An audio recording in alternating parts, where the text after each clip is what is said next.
तो जैसा कि दोस्तों मैंने पिछले एपिसोड में देखा कि मंडोली को किसी प्रोडक्शन कंपनी में भेजा जाता है और फिर मंडोली के साथ ये दो लोग क्या कुछ करते हैं ये मैं आपको सब कुछ बताने वाला हूं। बाकी भाई अगर आपने पिछले एपिसोड नहीं देखे तो भाई देख लो वरना समझ में नहीं आएगी। मंडोली कहते कि शर्म करो, वो तुम्हारे सीनियर्स हैं। तो फिर वो काले कोट वाला बंदा कहता है कि ऐसा तो मैंने कुछ गलत नहीं कहा, वैसे भी वो स्क्रिप्ट पढ़ के हंसी रहा होगा, जहाँ तक मुझे लगता है कि ये उसकी पहली जॉब है। तो फिर वो दोनों मंडोली के पास जाकर कहते हैं तुमने सुना ना उसने क्या कहा था, इसके जैसे बच्चे कभी भी अपनी जिंदगी में गिव अप नहीं करते। तो फिर वो ब्लैक वाला लड़का कहता है कि आखिर तुम्हारा इसमें कहने का मतलब क्या है। तो फिर वो काले कोट वाला बंदा कहता है मैं यही तो कह रहा हूँ, इसके सपने का एडवांटेज हमें लेना चाहिए। तो फिर उसके बाद हम एक बंदे को देखते हैं जो कि पीछे बात कर रहा होता है किसी से। तो फिर वो फोन पे किसी को कह रहा होता है हाँ यहाँ पर चीजें सारी स्मूथली चल रही है, यहाँ पर सब कुछ सेट है, बस आप चिंता मत करो, मैं आपको जल्द ही मैं आपको फाइल भेजूंगा। तो फिर इसके बाद सीन शिफ्ट होता है। तो फिर यहाँ पे हमें प्रेसिडेंट का रेजिडेंस दिखाया जाता है। तो फिर जहाँ पे हम अपने हीरो को देखते हैं, अपने एमएससी को देखते हैं, वो ऊपर देखता देखता अपने मन में सोच रहा होता है माय लेडी अब मेरे पास सिर्फ और सिर्फ बदला ही बच चुका है। जैसा कि मैंने कहा था उसके पास जो कुछ भी है, उसके पास जो भी चीजें हैं, मैं सभी चीजों को डिस्ट्रॉय कर दूंगा और फिर मैं भी एक साथ मर जाऊंगा। तो फिर तभी यूनी आती है। यूनी कहती है एमएससी को सच में तुम्हें यहाँ रहने के लिए अच्छी जगह मिली है। तो फिर एमएससी यूनी को देख के कहते हैं कि मैं पक्का श्योर हूँ, मेरे हिसाब से मैंने तुझे क्यों आई आज कुछ ज्यादा ही दे दी। तो फिर तुम यहाँ पर क्या लेने आई हो। तो फिर यूनी कहती है कि तो क्या मैं कार लग रही हूँ, और हाँ वैसे भी मैं यहाँ पर इसीलिए आई हूँ क्योंकि मेरे पास एक इंटरेस्टिंग न्यूज है। तो फिर तभी एमएससी कहते हैं कि क्या ये योन के बारे में न्यूज है। तो फिर यूनी कहती है नहीं। तो फिर एमएससी कहता है तो फिर यहाँ से निकल जाओ। तो फिर यूनी कहती है तुम मेरी बात अब ध्यान से सुनो, जो लड़की जो कि लेडी की तरह दिखती है शायद से उसने अपनी मेमोरी को खो दिया है। तो फिर उसके बाद फिर वो दिखने में इतनी ज्यादा सिमिलर थी कि मैं भी उसे पहचान नहीं पाई थी। तो फिर इसलिए मैंने सोचा कि क्यों ना इसके बारे में थोड़ी सी रिसर्च की जाए। तो फिर इसलिए मैंने काफी सारे बुक्स पढ़ी। तो फिर मैंने देखा कि उस लड़की का नाम मंडोली है। मंडोली भी उसी फैमिली से बिलोंग करती है जहाँ से तुम्हारी लेडी बिलोंग करती थी। तो ये सुनकर एमओसी तो एकदम से हैरान हो जाता है। तो फिर यूनी कहते हैं कि मैं बिल्कुल सच कह रही हूँ, वो लेडी की ब्लड लाइन डिसेंडेड है। तो फिर इसी वजह से मैंने उसको फॉलो किया। तो फिर मुझे पता चला कि वो अभी डेंजर में है, वो किसी मुसीबत में है, तुम्हारी उसे हेल्प चाहिए। तो फिर एमओसी एक प्यारी सी स्माइल देते हुए कहता है कि तो क्या हुआ। तो फिर तभी एमओसी अंदर की तरफ जाने लगता है। ये देखकर भाई यूनी थोड़ी सी हैरान हो जाती है। तभी एमओसी कहता है तुमने सिर्फ और सिर्फ टाइम वेस्ट किया है, तुम्हें क्या लगा उस लड़की के लिए मैं कुछ करूंगा जो सिर्फ ब्लड लाइन डिसेंडेड है। तो आखिर मैं क्यों करूं उस लड़की के लिए, क्योंकि वो तो मेरी लेडी है ही नहीं। तो फिर यूनी कहते हैं कि चलो ठीक है, बाकी मैंने उसकी लोकेशन भी पता कर ली है।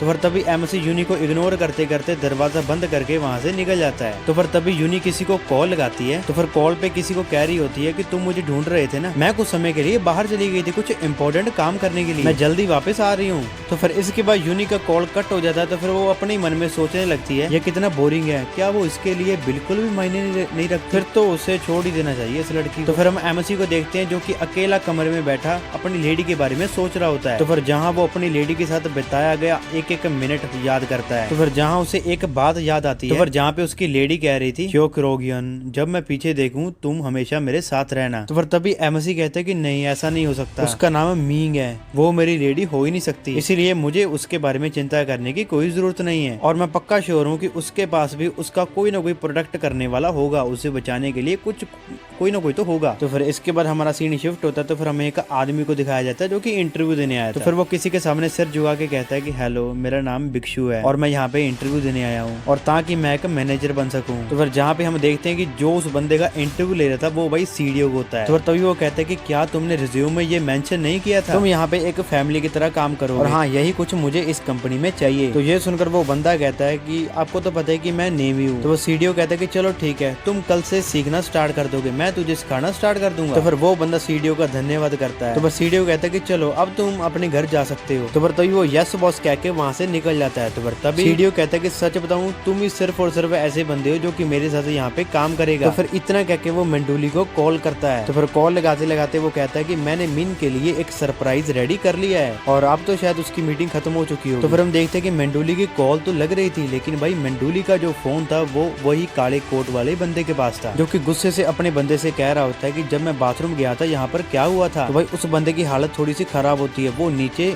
जमीन पे लेटा होता है, सॉरी बैठा होता है। तो फिर वो बंदा कहता है कि बॉस आप मुझे माफ कर दीजिएगा, उस लड़की ने तो मुझे उल्लू बनाया। जैसे ही उसके पास में टच करने के लिए गया तो फिर उसने मुझे एक जोरदार फेस पे पंच मारा। तो फिर वो लड़की यहाँ से निकल गई। तो फिर ये सुनकर भाई जो उसका बॉस होता है वो कहता है ये बहुत गलत हुआ, अगर वो किसी पुलिस वाले के पास चलेगी तो हमारा तो खेल खत्म। तो फिर वो बंदा कहता है बॉस आप शांत रहिए, वो ड्रग्स बहुत ज्यादा तेज है, मुझे नहीं लगता कि वो लड़की चल फिर भी सकती है अच्छे से। तो फिर इस बात की तो मैं गारंटी लेता हूँ कि वो ज्यादा दूर तो नहीं गई होगी। तो फिर तभी हम मंडोली को देखते हैं कि जो कि अच्छे से चल फिर नहीं सकती थी, जो कि अपने मन में सोच रही होती है कि अब तो मैं गिरी, अब तो मैं गिरी, काश मैंने अपने फोन को वहाँ पे नहीं गिराया होता तो फिर मैं पुलिस को कॉल कर देती। लेकिन अब मैं पुलिस को कॉल नहीं कर सकती क्योंकि मेरे पास तो फोन ही नहीं है। तो इसीलिए अब मुझे कैसे न कैसे करके यहाँ से निकलना होगा, आगे बढ़ते रहना होगा। तो फिर वो चलते चलते दरवाजे के पास चली जाती है। तो फिर जैसे ही वो दरवाजे का गेट खोलने लगती है तो फिर तभी वो पीछे से भाई वो दो लोग आके उस दरवाजे को बंद कर देते हैं। तो फिर वो भाई मंडोली को पकड़ लेते हैं। तो फिर भाई एक बंदा कहता है कि तुम्हारी हिम्मत कैसे हुई मुझे मारने की और यहाँ से निकलने की। तो फिर बॉस कहता है कि चलो छोड़ो, ड्रग्स में ये अपना होश पूरी तरह से खो बैठी है, अब इसको कुछ भी नहीं पता कि हम इसे क्या कह रहे हैं। लेकिन हाँ एक बात तो माननी पड़ेगी, इस लड़की की मेंटल हेल्थ काफी बढ़िया है, इतना ज्यादा ड्रग्स देने के बाद भी ये लड़की अपने आप को यहाँ तक लेके आ गई। तो फिर बॉस कहता है कि चलो अब यहाँ से निकलो। तो फिर तभी वो दोनों वहाँ से जाने लगते हैं मंडोली को लेकर। तो फिर वो बंदा कहता है कि बॉस आपको ऐसा नहीं लग रहा कि जमीन हिल रही है? तो फिर बॉस कहता है कि अरे नहीं नहीं, मुझे तो ऐसा कुछ भी नहीं लग रहा,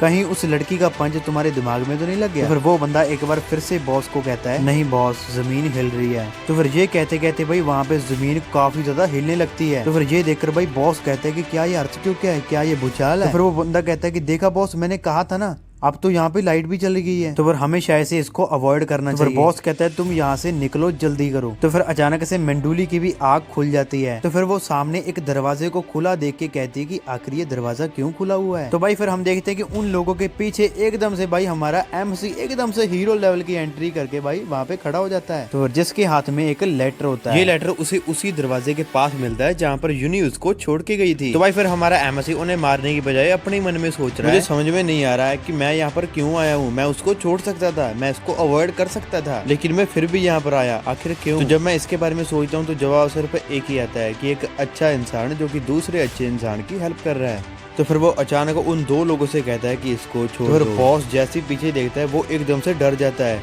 कि आखिर तुम यहाँ कैसे आ गए, जमीन क्यों कांप रही है? तो फिर भाई अचानक से MC बॉस को एक जरा सा भाई धक्का मारता है जिसकी वजह से भाई बॉस एकदम से पीछे चला जाता है। तो दूसरा बंदा भाई ये सब कुछ देख के काफी हैरान हो जाता है और काफी डर जाता है। तो फिर MC कहता है कि क्या तुमने मेरी बात नहीं सुनी? तो फिर MC एकदम से गुस्से से उसको कहता है कि मैंने सोचा था कि मैं यहाँ पर अच्छे काम करूंगा, लेकिन मुझे इतना ज्यादा गुस्सा क्यों आ रहा है? तभी भाई वो अचानक से वो बंदा भाई डर जाता है और भाई पीछे भागने लगता है। तो फिर भागते भागते अपने मन में सोच रहा होता है कि आखिर उसने मेरे बॉस को एक बॉल की तरह कैसे उछाल के, तो फिर वो इंसान भागता भागता अपनी गाड़ी पे पहुंच जाता है। जैसी गाड़ी को स्टार्ट करता है और गाड़ी को तेज भगाने लगता है, लेकिन भाई तभी पीछे से MC पीछे को यानी कि गाड़ी को उठा लेता है। तभी उसे MC कहता है कि मैंने तुझे यहाँ से जाने के लिए नहीं कहा था। तो फिर MC उस बंदे से कहता है कि आखिर वो लड़की उठ क्यों नहीं रही है? मुझे तो लगता है कि तुमने उसे पॉइजन दिया है। लेकिन भाई वो बंदा था MC की बातों पे इग्नोर करता करता गाड़ी से बाहर निकलने की कोशिश करता है। MC कहता है कि मुझे तो लगता है कि तुम मेरी बातों पे ध्यान नहीं दे रहे, तो ठीक है मैं तुझे यहाँ पर खत्म कर दूंगा, लेकिन उससे पहले मैं तुम्हें एक और मौका दूंगा, क्या तुमने उसे पॉइजन दिया है या फिर नहीं? तो फिर वो बंदा कहता है कि क्या पॉइजन? तो फिर MC कहता है तो अच्छा अभी भी तुम मेरी बातों पे ध्यान नहीं दे रहे, मुझे अभी कभी इसका एंटीडोट दो। तो फिर वो बंदा कहता है कि उसे पॉइजन नहीं उसे ड्रग्स दिया गया है, थोड़े समय के लिए अगर हम उसको ऐसे ही छोड़ दें वो अपने आप रिकवर हो जाएगी, अपने आप ठीक हो जाएगी। तो फिर MC एकदम से गुस्से से उसके हाथों में अपना पैर रखते हुए कहता है अगर मुझे ये पता लगा कि तुम झूठ बोल रहे हो तो मैं तुम्हारी गर्दन को तोड़ दूंगा, तो अगर तुम समझ गए तो यहाँ से निकल जाओ। तभी वहाँ पे कई सारे लोग आ जाते हैं। तो फिर वो लोग चिल्लाते हुए कह रहे होते हैं कि इसको पकड़ो। फिर जो भाई MC के साथ वो बंदा होता है वो एकदम से डर जाता है कि आखिर यहाँ पे चल क्या रहा है। और तभी उसके पास एक बंदा आता है जो कि उसे कहता है कि हम सिक्योरिटी टीम है, तो अगर तुम इन सारी चीजों में इन्वॉल्व नहीं होना चाहते तो यहाँ से अभी निकल जाओ। तो फिर वो बंदा कहता है कि चलो ठीक है मैं यहाँ से निकल जाता हूँ, लेकिन यहाँ पे हो क्या रहा है? तभी वो बंदा MC के पास चला जाता है, वो कहता है तुम इस बच्ची को हमें दे दो। तो फिर MC कहता है कि आखिर तुम कौन हो? तो फिर वो कैप्टन कहता है कि ये तुम्हें जानने की जरूरत नहीं है, बस तुम इस बच्ची को हमें दे दो, तो अगर तुम हमारी बात नहीं मानते तो मजबूरी में हमें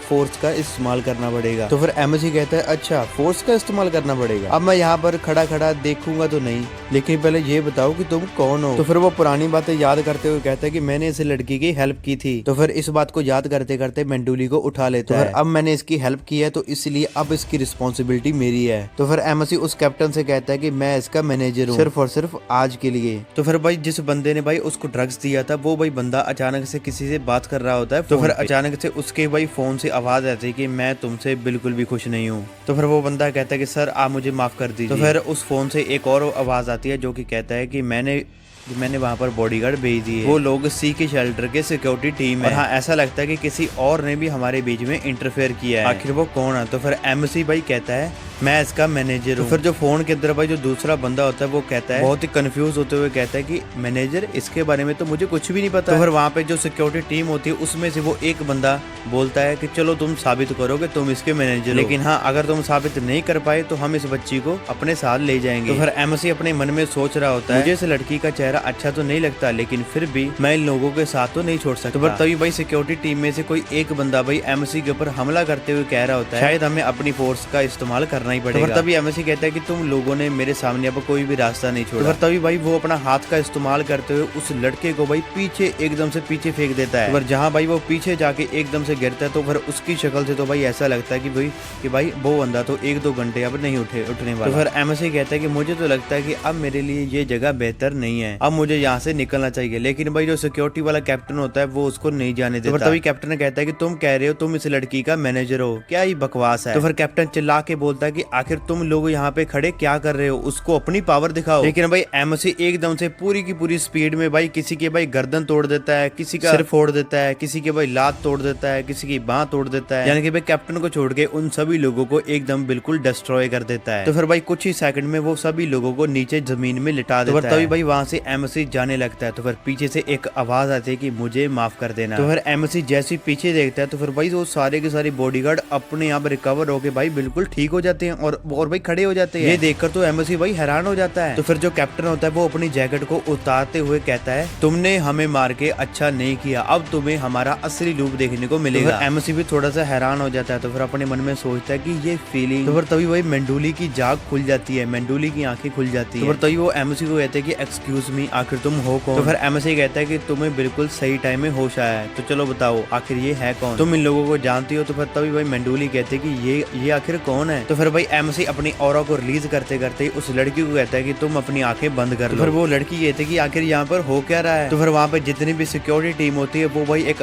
फाइटिंग पोजीशन में आ जाते हैं। तो तभी कैप्टन कहता है कि ये बंदा हमारे लिए एक परेशानी बन चुका है, तो फिर पहले हमें इसको निपटाना होगा। तो फिर उसके बाद हम लड़की को सुला देते हैं। तो फिर लड़की को सुला के यहाँ से ले जाएंगे, मैं 3 तक गिनूंगा, हम इस पे हमला कर देंगे। तो फिर वो एक ही कहता है, लेकिन भाई एमसी अपनी पूरी की पूरी स्पीड से भाई उन लोगों को ऊपर आसमान में उड़ा देता है। ये देखिए तो भाई मंडोली एकदम से डर जाती है, आखिर यहाँ पर हो क्या रहा है, आखिर यहाँ पे चल क्या रहा है। तो फिर मंडोली कहती है कि ये लड़का इतना ज्यादा स्ट्रॉन्ग कैसे है। तो भाई आखिर एमसी मंडोली को कहाँ लेकर गया ये मैं आपको अगले एपिसोड में बताऊंगा। आई होप कि आपको ये सीरीज अच्छी लग रही है। तो भाई अगर आपको लग रही है तो इस वीडियो को अभी कभी लाइक कर दीजिए और एक अच्छा सा कमेंट करना मत भूलना।